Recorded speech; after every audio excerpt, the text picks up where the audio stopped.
سلطان ایوبی کے گہرے دوست اور دست راست بہاؤالدین شداد کی اس ڈائری میں جو آج بھی عربی زبان میں محفوظ ہے، سیف اللہ کا ذکر ذرا تفصیل سے ملتا ہے۔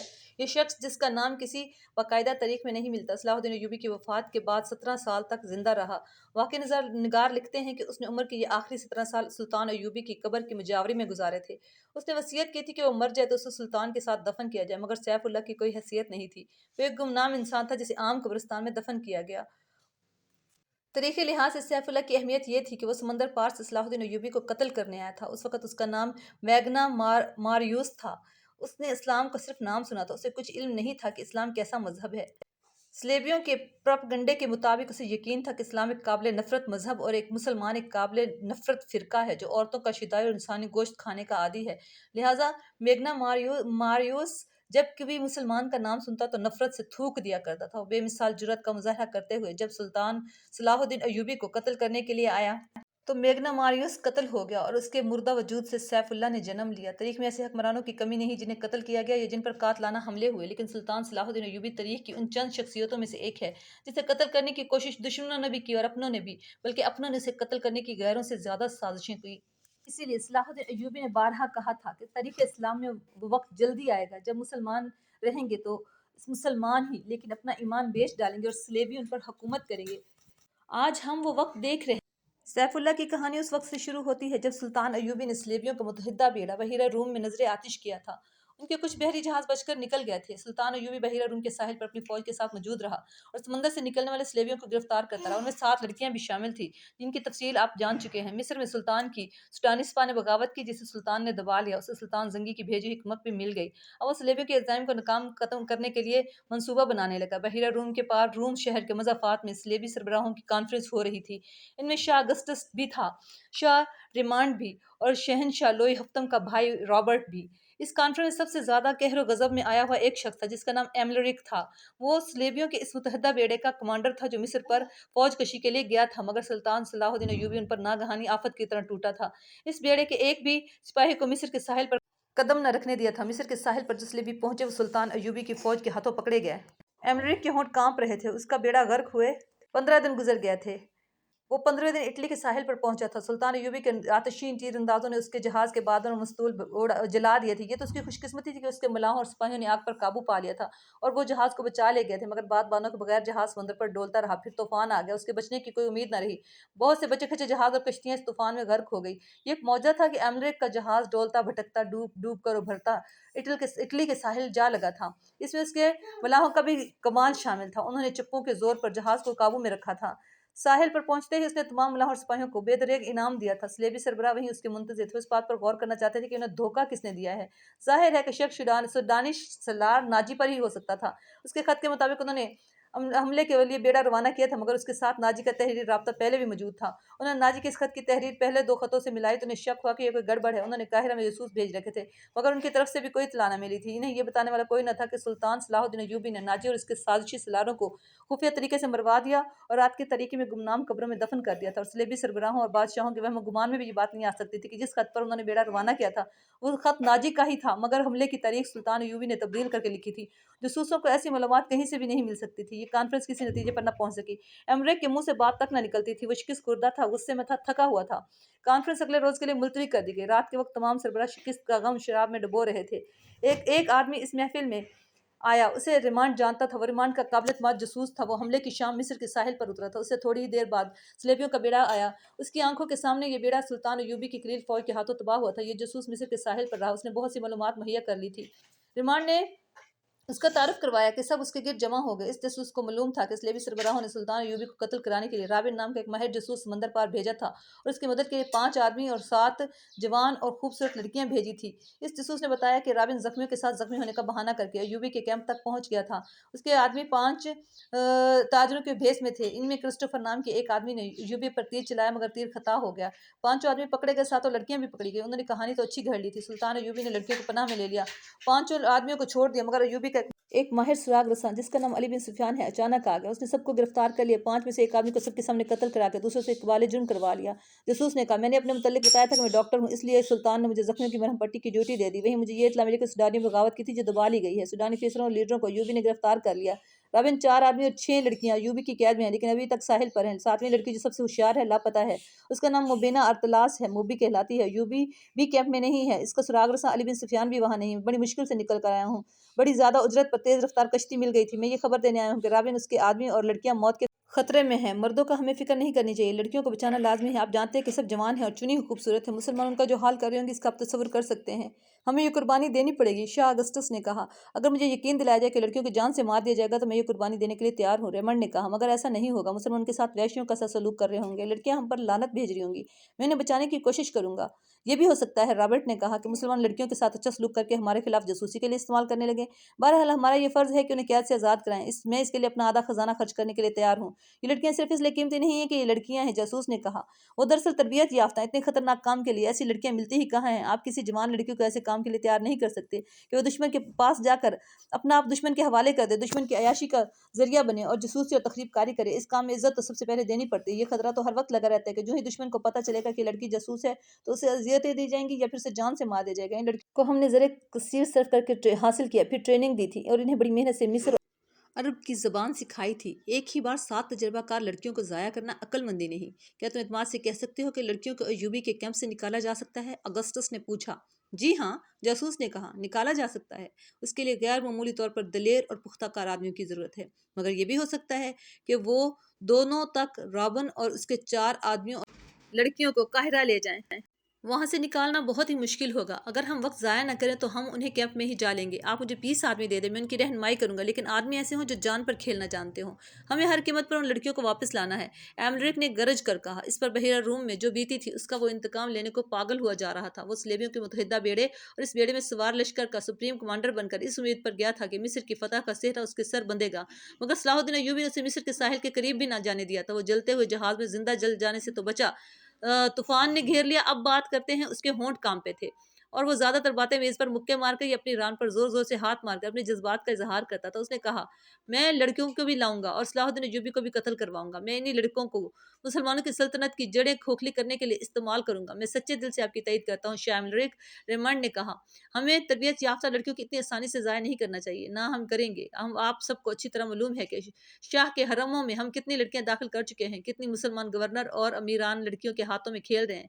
بغداد میں یہ لڑکیاں عمرہ کے ہاتھوں ایسے متعدد افراد کو قتل کرا چکی ہیں جو سلیب کے خلاف نعرہ لے کر اٹھے تھے۔ مسلمانوں کی خلافت کو ہم نے عورت اور شراب سے 3 حصوں میں تقسیم کر دیا، ان میں اتحاد نہیں رہا، وہ عیش و عشرت میں غرق ہوتے جا رہے ہیں۔ صرف 2 آدمی ہیں جو اگر زندہ رہے تو ہمارے لیے مستقل خطرہ بنے رہیں گے، ایک نور الدین زنگی اور دوسرا صلاح الدین ایوبی۔ اگر ان دونوں میں سے ایک بھی زیادہ دیر تک زندہ رہا تو ہمارے لیے اسلام کو ختم کرنا آسان نہیں ہوگا۔ اگر صلاح الدین نے سوڈانیوں کی بغاوت دبا لی ہے تو اس کا مطلب ہے کہ یہ شخص اس حد سے زیادہ خطرناک ہے جتنا کہ ہم اس کو سمجھ رہے تھے۔ ہمیں تخریب کاری کا محاذ بھی کھولنا پڑے گا اور مسلمانوں میں تفرقہ اور بے اطمینانی پھیلانے کے لیے ہمیں ان لڑکیوں کی ضرورت ہے۔ ہمیں اپنے کامیاب تجربوں سے فائدہ اٹھانا چاہیے، لوئی ہفتم کے بھائی رابرٹ نے کہا۔ عرب میں ہم مسلمانوں کی کمزوری سے فائدہ اٹھا چکے ہیں۔ مسلمان عورت شراب اور دولت سے اندھا ہو جاتا ہے۔ مسلمانوں کو مارنے کا بہترین طریقہ یہ ہے کہ اسے مسلمانوں کے ہاتھوں مرواؤ۔ مسلمانوں کو ذہنی عیاشی کا سامان مہیا کر دو تو وہ اپنے دین اور ایمان سے دستبردار ہو جاتا ہے۔ تم مسلمان کا ایمان آسانی سے خرید سکتے ہو۔ اس نے عرب کے کئی امراء اور وزراء کی مثالیں دی جنہیں صلیبیوں نے عورت، شراب اور دولت سے خریدا تھا اور انہیں اپنا درپردہ دوست بنا لیا تھا۔ کچھ دیر مسلمانوں کی کمزوری کے متعلق باتیں ہوئی، پھر لڑکیوں کو آزاد کرانے کے عملی پہلوؤں پر غور ہوا۔ آخر یہ طے پایا کہ نہایت 20 دلیر آدمی اس کام کے لیے روانہ کیے جائیں گے۔ وہ اگلی شام تک روانہ ہو گئے۔ اسی وقت 4-5 کمانڈروں کو بلایا گیا، انہیں اصل مقصد اور مہم بتایا گیا کہ 20 آدمی منتخب کریں۔ کمانڈروں نے تھوڑی دیر اس مہم کے خطرناک پہلوؤں کے متعلق بات کی۔ ایک کمانڈر نے کہا کہ ہم پہلے ہی ایک ایسی فورس تیار کر رہے ہیں جو مسلمانوں کے کیمپوں پر شب خون مارا کرے گی اور اس کی متحرک فوج پر بھی رات کو حملے کر کے پریشان کرتی رہے گی۔ اس فورس کے لیے ہم چند ایک آدمی منتخب کیے ہیں، لیکن یہ آدمی 100% قابل اعتماد ہونے چاہیے۔ اگسٹس نے کہا، وہ ہماری نظروں سے اوجھل ہو کر یہ کام کریں گے۔ یہ بھی ہو سکتا ہے کہ وہ کچھ بھی نہ کریں اور واپس آ کر کہیں کہ وہ بہت کچھ کر کے آئے۔ آپ یہ سن کر حیران ہوں گے، ایک کمانڈر نے کہا، کہ ہماری فوج میں ایسے سپاہی ہیں جنہوں نے ہم نے قید خانوں سے حاصل کیا ہے۔ یہ ڈاکو، چور اور رہزن تھے، انہیں بڑی لمبی لمبی سزائیں دی گئی تھی، انہیں جیل خانوں میں مرنا ہی تھا۔ ہم نے ان سے بات کی تو جوش و خروش سے فوج میں آ گئے۔ آپ کو شاید یہ معلوم کر کے بھی حیرت ہو کہ ناکام حملے میں ان سزا یافتہ مجرموں نے بڑی بہادری سے کئی جہاز بچائے ہیں۔ میں لڑکیوں کو مسلمانوں سے آزاد کروانے کی مہم میں ایسے 3 آدمیوں کو بھیجوں گا۔ مورخوں نے لکھا ہے کہ مسلمانوں میں عیش و عشرت کا رجحان بڑھ گیا تھا اور اتحاد ختم ہو رہا تھا۔ عیسائیوں نے مسلمانوں کو اخلاقی تباہی تک پہنچانے میں ذہنی عیاشی کا ہر سامان مہیا کیا تھا۔ اب انہیں یہ توقع تھی کہ مسلمانوں کو ایک ہی حملے میں ختم کر دیں گے، چنانچہ ان کے خلاف عیسائی دنیا میں نفرت کی طوفانی مہم چلائی گئی۔ ہر کسی کو اسلام کے خلاف جنگ میں شریک ہونے کی دعوت دی گئی۔ اس کے جواب میں معاشرے کے ہر شعبے کے لوگ صلیبی لشکر میں شامل ہونے لگے۔ ان میں پادری بھی شامل ہوئے۔ آدھی مجرم بھی گناہوں سے توبہ کر کے مسلمانوں کے خلاف مسلح ہو گئے۔ بعض ملکوں کے جیل خانوں میں جو مجرم لمبی قید کی سزائیں بھگت رہے تھے وہ بھی فوج فوج میں بھرتی ہو گئے۔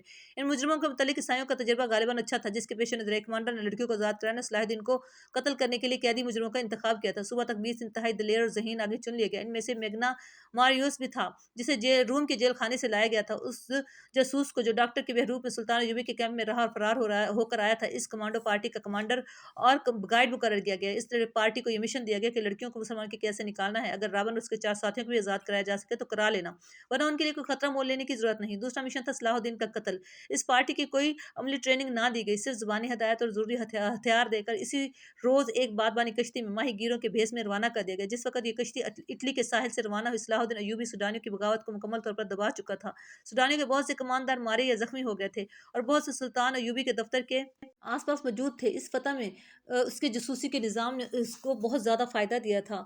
سلیبی کو شکست دینے میں بھی اس کے جاسوسی کے نظام نے بہت کام کیا، بلکہ یہ دونوں کامیابی جاسوسی کے نظام ہی کی کامیابیاں تھیں۔ سلطان ایوبی کو جیسے اچانک کچھ یاد آ گیا، اس نے علی بن سفیان سے کہا، علی، ہمیں ان جاسوس لڑکیوں اور ان کے ساتھیوں کے متعلق سوچنے کا وقت ہی نہیں ملا۔ وہ ابھی تک ساحل پر قیدی کیمپ میں ہیں، ان سب کو فوراً یہاں لانے کا بندوبست کرو اور طے خادے میں ڈال دو، میں بھی پیغام بھجوا دیتا ہوں۔ علی بن سفیان نے کہا، ان سب کو یہاں پہرے میں بلوا لیتا ہوں۔ سلطان، آپ شاید 7ویں لڑکی کو بھول گئے ہیں، وہ سوڈانیوں کے ایک کماندار بالیان کے پاس تھی۔ اسی لڑکی سے جاسوسوں اور بغاوتوں کا انکشاف ہوا تھا۔ میں دیکھ رہا ہوں کہ بالیان ان کمانداروں میں سے نہیں جو باہر موجود ہیں، وہ زخمیوں میں بھی نہیں ہے اور مرے ہوئوں میں بھی نہیں۔ مجھے شک ہے کہ 7ویں لڑکی، جس کا نام فخر المصری نے موبی بتایا ہے، بالیان کے ساتھ کہیں روک پوش ہو گئی ہے۔ اپنا شک رفع کرو علی۔ سلطان ایوبی نے کہا، یہاں مجھے اب تمہاری ضرورت نہیں ہے۔ بالیان لاپتہ ہے تو وہ بحیرہ روم کی طرف نکل گیا ہوگا۔ سلیبی کے سوا سے اور کون پناہ دے سکتا ہے؟ بہرحال ان جاسوسوں کو طے خانے میں ڈالو اور اپنے جاسوس فوراً تیار کر کے سمندر پار بھیج دو۔ زیادہ ضروری تو یہ ہے کہ اپنے جاسوس اپنے ہی ملک میں پھیلا دیے جائیں۔ یہ مشورہ دینے والا سلطان نور الدین زنگی کی بھیجی فوج کا سالار تھا۔ اس نے کہا، ہمیں سلیبیوں کی طرف سے اتنا خطرہ نہیں جتنا اپنے مسلمان امراء سے ہے۔ اپنے جاسوس ان کے حرموں میں داخل کر دیے جائیں تو بہت سی سازشیں بے نقاب ہوں گی۔ اس نے تفصیل سے بتایا کہ یہ خود ساختہ حکمران کس طرح سلیبیوں کے ہاتھوں میں کھیل رہے ہیں۔ سلطان زنگی اکثر پریشان رہتے ہیں کہ باہر کے حملوں کو روکیں یا اپنے گھر کو اپنے ہی چراغ سے جلنے سے بچائیں۔ سلطان صلاح الدین ایوبی نے یہ رداد بڑے غور سے سنی اور کہا، تم لوگ جن کے پاس ہتھیار ہیں، دیانت دار اور اپنے مذہب سے مخلص رہے تو باہر کے حملہ اور اندر کی سازشیں قوم کا کچھ نہیں بگاڑ سکتی۔ تم اپنی نظر سرحدوں سے دور آگے لے جاؤ، سلطنت اسلامیہ کی کوئی سرحد نہیں۔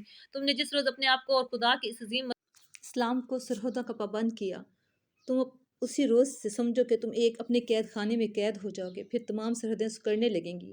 اپنی نظریں بحیرہ روم سے آگے لے جاؤ، سمندر تمہارا رستہ نہیں روک سکتے۔ گھر کے چراغوں سے نہ ڈرو، یہ تو ایک پھونک سے گل ہو جائیں گے، ان کی جگہ ہم ایمان کے چراغ روشن کریں گے۔ ہمیں امید ہے کہ ہم ایمان فروشی کو روک لیں گے، سلطان محترم سالار نے کہا۔ ہم مایوس نہیں، صرف 2 لعنتوں سے بچو میرے رفیقو، سلطان ایوبی نے کہا، مایوسی اور ذہنی عیاشی۔ انسان پہلے مایوس ہوتا ہے، پھر ذہنی عیاشی کے ذریعے راہ فرار حاصل کرتا ہے۔ اس دوران علی بن سفیان جا چکا تھا۔ اس نے فوراً ایک قاصد بحیرہ روم کے کیمپ کی طرف اس پیغام کے ساتھ دوڑا دیا کہ رابن اور اس کے 4 ساتھیوں اور لڑکیوں کو گھوڑوں یا اونٹوں پر سوار کر کے 20 محافظوں کے پہرے میں دارالحکومت میں بھیج دو۔ قاصد کو روانہ کر کے اس نے اپنے 6-7 سپاہی لیے اور کماندار بالیان کی تلاش میں نکل گیا۔ اس نے سوڈانی کمانداروں سے جو باہر بیٹھے تھے بالیان کے متعلق پوچھ لیا تھا۔ سب نے کہا کہ اسے لڑائی میں کہیں بھی نہیں دیکھا گیا تھا، نہ ہی وہ اس فوج کے ساتھ گیا تھا جو بحیرہ روم کی طرف سلطان کی فوج پر حملہ کرنے کے لیے بھیجی گئی تھی۔ علی بن سفیان بالیان کے گھر گیا تو وہاں اس کی 2 بوڑھی خادماؤں کے سوا کوئی نہ تھا۔ انہوں نے بتایا کہ بالیان کے گھر میں 5 لڑکیاں تھیں، ان میں جس کی عمر ذرا زیادہ ہو جاتی تھی وہ اسے غائب کر دیتا اور اس کی جگہ نئی اور جوان لڑکی لے آتا تھا۔ ان خادموں نے بتایا کہ بغاوت سے پہلے اس کے پاس ایک فرنگی لڑکی آئی تھی جو غیر معمولی طور پر خوبصورت تھی اور ہوشیار بھی۔ بالیان اس کا غلام ہو گیا تھا۔ بغاوت کے ایک روز بعد جب سوڈانیوں نے ہتھیار ڈال دیے تھے تو بالیان رات کے وقت گھوڑے پر سوار ہوا، دوسرے گھوڑے پر اس فرنگی لڑکی کو سوار کیا اور معلوم نہیں دونوں کہاں روانہ ہو گئے۔ ان کے ساتھ 7 گھڑ سوار تھے۔ حرم کی لڑکیوں کے متعلق بوڑھی نے بتایا کہ ان کے ہاتھ جو لگا وہ اٹھا کر چلی گئی۔ علی بن سفیان وہاں سے واپس ہوا تو ایک گھوڑا سر پر دوڑتا آیا اور علی بن سفیان کے سامنے رکا۔ اس پر فخر المصری سوار تھا، کود کر گھوڑے سے اترا اور ہانپتی کانپتی آواز میں بولا، میں آپ کے پیچھے آیا ہوں، میں بھی اس بدبخت بالیان اور اس کافر لڑکی کو ڈھونڈ رہا تھا، میں ان سے انتقام لوں گا، جب تک ان دونوں کو اپنے ہاتھوں قتل نہیں کر لوں گا مجھے چین نہیں آئے گا۔ میں جانتا ہوں وہ کدھر گئے ہیں، میں نے ان کا پیچھا کیا لیکن ان کے ساتھ 7 مسلح محافظ تھے، میں اکیلا تھا، بحیرہ روم کی طرف جا رہے ہیں مگر عام رستے سے ہٹ کر جا رہے ہیں۔ اس نے علی بن سفیان کے گھٹنے پر ہاتھ رکھ کر کہا، خدا کے لیے مجھے صرف 4 سپاہی دے دیں، میں ان کے تعاقب میں جاؤں گا اور انہیں ختم کر کے آؤں گا۔ علی بن سفیان نے اسے اس وعدے پر ٹھنڈا کیا کہ اسے 4 کی بجائے 20 سوار دے گا۔ وہ ساحل سے آگے اتنی جلدی نہیں جا سکتے، میرے ساتھ رہو۔ علی بن سفیان مطمئن ہو گئے، یہ تو پتہ چل گیا کہ وہ کس طرف گئے ہیں۔ اس وقت بالیان اس سلیبی لڑکی کے ساتھ جس کا نام موبی تھا ساحل کی طرف جانے والے عام رستے سے ہٹ کر دور جا چکا تھا۔ ان علاقوں سے وہ اچھی طرح واقف تھا، اسے معلوم نہیں تھا کہ سوڈانی فوج اس کے اور اس کے کمانداروں کو صلاح الدین ایوبی نے معافی دے دی۔ وہ تو ایک سلطان کے عتاب سے بھاگ رہا تھا اور دوسرا یہ کہ وہ موبی جیسی حسین لڑکی کو چھوڑنا نہیں چاہتا تھا۔ وہ سمجھتا تھا کہ دنیا کی حسین لڑکیاں صرف مصر اور سوڈان میں ہی ہیں، مگر اٹلی کی اس حسین لڑکی نے اس اوپر جادو سا کر دیا تھا۔ وہ اس کی خاطر وہ اپنا رتبہ، اپنا مذہب اور اپنا ملک ہی چھوڑ رہا تھا، لیکن یہ معلوم نہیں تھا کہ موبی اس سے جان چھڑانے کی کوشش کر رہی تھی۔ وہ جس مقصد کے لیے آئی تھی وہ ختم ہو چکا تھا، گو مقصد تباہ ہو گیا تھا، تاہم موبی اپنا کام کر چکی تھی۔ اس کے لیے اس نے اپنا جسم اور اپنی عزت کی قربانی دی تھی۔ وہ ابھی تک اپنی عمر سے دگنی عمر کے آدمی کی عیاشی کا ذریعہ بنی ہوئی تھی۔ بالیان اس خوش فہمی میں مبتلا تھا کہ موبی اسے بری طرح چاہتی ہے، مگر موبی اسے نفرت کرتی تھی۔ وہ مجبور تھی، اس لیے اکیلی بھاگ نہیں سکتی تھی۔ اس مقصد کے لیے وہ بالیان کو ساتھ لے ہوئی تھی کہ اسے اپنی حفاظت کی ضرورت تھی۔ اسے بحیرہ روم پار کرنا تھا یا رابن تک پہنچنا تھا۔ اسے معلوم نہیں تھا کہ رابن اور اس کے ساتھی جو تاجروں کے بھیس میں تھے پکڑے جا چکے تھے۔ اس مجبوری کے تحت وہ بالیان کے ہاتھ میں کھلونا بنی ہوئی تھی۔ وہ کئی بار اسے کہہ چکی تھی کہ تیز چلو اور پڑاؤ کم کرو ورنہ پکڑے جائیں گے، لیکن بالیان جہاں اچھی سایہ دار جگہ دیکھتا رک جاتا۔ اس نے شراب کا ذخیرہ اپنے ساتھ رکھ لیا تھا۔ ایک رات موبی نے ایک ترکیب سوچی۔ اس نے بالیان کو اتنی زیادہ پلا دی کہ وہ بے سدھ ہو گیا۔ اس کے ساتھ جو 7 محافظ تھے وہ کچھ پرے سو گئے۔ موبی نے دیکھا کہ ان میں سے ایک ایسا ہے جو جوان ہے اور سب پر چھایا رہتا ہے۔ بالیان زیادہ تر اسی کے ساتھ ہر بات کرتا تھا۔ موبی نے اسے جگایا اور تھوڑی دور لے گئی اور اسے کہا کہ تم اچھی طرح جانتے ہو کہ میں کون ہوں، کہاں سے آئی ہوں، یہاں کیوں آئی ہوں۔ تم لوگوں کے لیے مدد لائی تھی تاکہ تم صلاح الدین ایوبی جیسے غیر ملکی سے آزاد ہو سکو، مگر تمہارا یہ کماندار بالیان اس قدر عیاش آدمی ہے کہ اس نے شراب پی کر بدمست ہو کر میرے جسم کے ساتھ کھیلنا شروع کر دیا۔ بجائے اس کے کہ وہ عقل مندی سے بغاوت کا منصوبہ بناتا اور فتح حاصل کرتا، اس نے مجھے حرم کی لونڈی بنا لیا۔ اندھا دھند فوج کو 2 حصوں میں تقسیم کر کے ایسی لاپرواہی سے حملہ کروایا کہ ایک ہی رات میں تمہاری اتنی بڑی فوج ختم ہو گئی۔ تمہاری شکست کا ذمہ دار یہ شخص ہے۔ اب یہ میرے ساتھ صرف عیاشی کرنے کے لیے جا رہا ہے۔ مجھے کہتا ہے کہ مجھے سمندر پار لے جاؤں، اسے اپنی فوج میں رتبہ دلاؤں، اس کے ساتھ شادی کر لوں، مگر اس شخص سے نفرت ہے مجھے۔ میں نے فیصلہ کیا اگر مجھے شادی کرنی ہے تو اپنے ملک میں لے جا کر اسے فوج میں رتبہ دلانا ہے، تو مجھے ایسے آدمی کا انتخاب کرنا ہے جو میرے دل کو اچھا لگے۔ وہ آدمی تم ہو، تم جوان ہو، دلیر ہو، عقل مند ہو۔ میں نے جب سے تمہیں دیکھا ہے تمہیں چاہ رہی ہوں، مجھے اس بوڑھے سے بچاؤ، میں تمہاری ہوں، سمندر پار چلو، فوج کا رتبہ مال و دولت تمہارے قدموں میں ہوگا، مگر اس آدمی کو یہیں ختم کر دو، وہ سویا ہوا ہے، اسے قتل کر دو اور آؤ نکل چلیں۔ اس نے محافظ کے گلے میں باہیں ڈال دی۔ محافظ اس کے حسن میں گرفتار ہو گیا۔ اس نے دیوانہ وار لڑکیوں کو اپنے ساتھ لگا لیا۔ موبی اس جادوگری کی ماہر تھی۔ وہ ذرا پیچھے ہٹ گئی۔ محافظ اس کی طرف بڑھا تو عقب سے ایک برچھی اس کی پیٹھ میں اتر گئی۔ اس کے منہ سے ہائے نکلی اور پہلو کے بل لڑک دیا۔ برچھی اس کی پیٹھ سے نکلی اور اسے آواز سنائی دی، نمک حرام کو زندہ رہنے کا حق نہیں۔ لڑکی کی چیخ نکل گئی۔ وہ اٹھی اور اتنا ہی کہنے پائی تھی کہ تم نے اسے قتل کر دیا کہ پیچھے سے ایک ہاتھ نے اس کے بازوں کو جکڑ لیا اور جھٹکا دے کر اسے اپنے ساتھ لے گیا۔ اسے بالیان کے پاس پھینک کر کہا، ہم اس شخص کے پالے ہوئے دوست ہیں، تمہاری زندگی اسی کے ساتھ ہے، تم ہم میں سے کسی کو اس کے خلاف گمراہ نہیں کر سکتی۔ جو گمراہ ہوا اس نے سزا پا لی۔ بالیان شراب کے نشے میں بے ہوش پڑا تھا۔ تم لوگوں نے یہ بھی سوچا ہے کہ تم کہاں جا رہے ہو؟ موبی نے کہا، سمندر میں ڈوبنے۔ ایک نے جواب دیا، تمہارے ساتھ کوئی ہمارا تعلق نہیں ہے، جہاں تک بالیان جائے گا ہم وہاں تک جائیں گے۔ وہ دونوں جا کر لیٹ گیا۔ دوسرے دن بالیان جاگا تو اسے رات کا واقعہ بتایا گیا۔ موبی نے کہا کہ مجھے جان کی دھمکی دے کر وہ اپنے ساتھ لے گیا تھا۔ بالیان نے اپنے محافظوں کو شابش دی، مگر ان کی یہ بات انسنی کر دی کہ یہ لڑکی اسے گمراہ کر کے اپنے ساتھ لے کر گئی تھی اور انہوں نے اس کی باتیں سنی تھی۔ وہ موبی کے حسن و شراب میں مدہوش ہو کر سب بھول گیا۔ موبی نے اسے ایک بار پھر کہا کہ تیز چلنا چاہیے، مگر بالیان نے پرواہ نہ کی۔ وہ اپنے آپ میں نہیں تھا۔ موبی اب آزاد نہیں ہو سکتی تھی۔ اس نے دیکھ لیا تھا کہ یہ لوگ اپنے دوستوں کو قتل کرنے سے بھی گریز نہیں کرتے۔ علی بن سفیان نے نہ جانے کیا سوچ کر ان کا تعاقب نہ کیا۔ بغاوت کے بعد کے حالات کو مومور پر لانے کے لیے سلطان ایوبی کے ساتھ بہت مصروف ہو گیا۔ ساحل کے کیمپ سے رابن اور اس کے 4 ساتھیوں اور 6 لڑکیوں کو 15 محافظوں کے گارڈ میں قاہرہ کے لیے روانہ کر دیا گیا۔ قاصد اس سے پہلے روانہ ہو چکا تھا۔ قیدی اونٹوں پر تھے اور گارڈ گھوڑوں پر۔ وہ معمول کی رفتار پر جا رہے تھے اور معمول کے مطابق پڑاؤ کر رہے تھے۔ بے خوف و خطر سے وہ جا رہے تھے۔ وہاں کسی دشمن کے حملے کا ڈر نہیں تھا۔ قیدی نہتے تھے اور ان میں 4 لڑکیاں تھیں۔ کسی کے بھاگنے کا ڈر بھی نہیں تھا، مگر وہ یہ بھول رہے تھے کہ یہ قیدی تربیت یافتہ جاسوس ہیں، بلکہ یہ لڑاکے جاسوس تھے۔ ان میں جو تاجر کے بھیس میں پکڑے گئے تھے اپنے چنے ہوئے تیر انداز اور تیز زن تھے، اور لڑکیاں محض لڑکیاں نہیں تھیں جنہیں وہ کمزور اور آزاد سمجھ رہے تھے۔ ان لڑکیوں کی جسمانی دلکشی، یورپی رنگت کی جاذبیت، جوانی اور ان کی بے حیائی ایسے ہتھیار تھے جو اچھے اچھے جابر حکمرانوں سے ہتھیار ڈلوا دیتے تھے۔ محافظوں کا کمانڈر مصری تھا۔ اس نے دیکھا کہ ان 6 میں سے ایک لڑکی اس کی طرف دیکھتی رہتی ہے۔ وہ جب اسے دیکھتا ہے تو لڑکی کے ہونٹوں پر مسکراہٹ آ جاتی ہے۔ یہ مسکراہٹ اس مصری کو موم کر رہی تھی۔ شام کے وقت انہوں نے پہلا پڑاؤ کیا تو سب کو کھانا دیا گیا۔ اس لڑکی نے کھانا نہ کھایا۔ کمانڈر کو بتایا گیا تو اس نے لڑکی کے ساتھ بات کی۔ لڑکی اس کی زبان بولتی اور سمجھتی تھی۔ لڑکی کے آنسو نکل آئے۔ اس نے کہا کہ وہ اس کے ساتھ علیحدگی میں بات کرنا چاہتی ہے۔ رات کو جب سب کمانڈر سو گئے تو وہ اٹھا اور اس نے لڑکی کو جگایا اور الگ لے گیا۔ لڑکی نے اسے بتایا کہ ایک مظلوم لڑکی ہے، اسے فوجیوں نے اپنے گھر سے اغوا کیا اور اپنے ساتھ رکھا، پھر اسے جہاز میں اپنے ساتھ لایا جہاں ایک افیسر کی داشتہ بنی رہی۔ دوسری لڑکی کے متعلق اس نے بتایا کہ ان کے ساتھ اس کی ملاقات جہاز میں ہوئی تھی، انہیں بھی اغوا کر کے لایا گیا تھا۔ اچانک جہاز پر آگ برسنے لگی اور آگ جہاز جلنے لگے۔ ان لڑکیوں کو کشتی میں بٹھا کر سمندر میں ڈال دیا گیا۔ کشتی انہیں ساحل پر لے آئی جہاں انہیں جاسوس سمجھ کر قید میں ڈال دیا گیا۔ یہ وہی کہانی تھی جو تاجر کے بھیس میں جاسوسوں نے ان لڑکیوں کے متعلق صلاح الدین ایوبی کو سنائی تھی۔ مصری گارڈ کمانڈر کو معلوم نہیں تھا، وہ یہ کہانی پہلی بار سن رہا تھا۔ اسے تو حکم ملا تھا کہ یہ خطرناک جاسوس ہیں، انہیں قاہرہ لے جا کر سلطان کے ایک خفیہ محکمے کے حوالے کرنا ہے۔ اس حکم کے پیش نظر ان لڑکیوں کی یا اس لڑکی کی کوئی مدد نہیں کر سکتا تھا۔ اس نے اس لڑکی کو اپنی مجبوری بتا دی۔ اسے معلوم نہیں تھا کہ لڑکی کی ترکش میں بھی بہت سے تیر باقی ہیں۔ لڑکی نے کہا، میں تم سے کوئی مدد نہیں مانگتی، تم اگر میری مدد کرو گے تو میں تمہیں روک دوں گی، کیونکہ تم اتنے مجھے اچھے لگے۔ میں اپنی خاطر تمہیں کسی مصیبت میں نہیں ڈالنا چاہتی، میرا تو کوئی غمخوار نہیں، میں ان لڑکیوں کو بالکل نہیں جانتی، ان آدمیوں کو بھی نہیں جانتی۔ تم مجھے رحم دل لگتے ہو، میرے دل کو بھی اچھے لگتے، اس لیے میں یہ تمہیں باتیں بتا رہی ہوں۔ اتنی خوبصورت لڑکی کے منہ سے ایسی قسم کی باتیں سن کر کون سا مرد تھا جو اپنے آپ میں رہ سکتا تھا؟ یہ لڑکی مجبور تھی، رات کی تنہائی بھی تھی۔ مصری کی مردانگی پگھلنے لگی۔ اس نے لڑکی کے ساتھ دوستانہ باتیں شروع کر دی۔ لڑکی نے ایک اور تیر چلایا اور صلاح الدین ایوبی کے کردار پر زہر اگلنے لگی۔ اس نے کہا، میں نے تو تمہارے گورنر صلاح الدین ایوبی کو اپنی مظلومیت کی یہ کہانی سنائی تھی۔ مجھے امید تھی کہ میرے حال پر رحم کرے گا، مگر اس نے مجھے اپنے خیمے میں رکھ لیا، شراب پی کر میرے ساتھ بدکاری کرتا رہا۔ شراب پی کر وہ اتنا وحشی بن جاتا ہے کہ اس میں انسانیت رہتی ہی نہیں۔